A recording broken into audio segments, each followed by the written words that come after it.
pane zvatazoona panapa tikati aiwa vanhu vese vamuona vari active kuopposition vaiva aiwa vakapasa through torture, abduction, aiwa nekuthreatenwa nethe brutality yedhezita rapepolice kana mastate agents. Taona panapa Promise Mkwananzi auya akaposta picture rake ratoona kuti aiwa vakomana aka vanhu vamuri kuona vari kuinitiata change munyika yeZimbabwe ndoko wakabva nako. Sambina mashoko anobuda taura panapa kuti bo subscribe bo like kuti on the bell icon. Promise Mkwananzi anoposta picture ramuri kuona muvideo iri rikuratidza aiwa akatoiswa njema.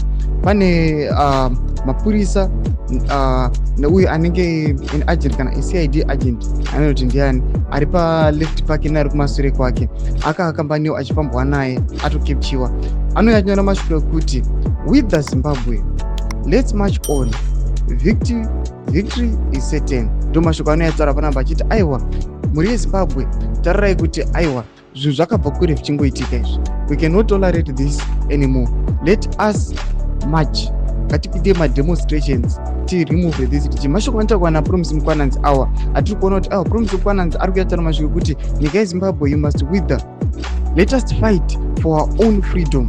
Mashoko anotaurwa naPromise Mkwananzi potudzai mafungiro enyu munotidii pamusoro pechiitiko ichi. Aiwa tichiona kuti vanhu vese vari kuopposition ndo kwawakabva nako ukoko.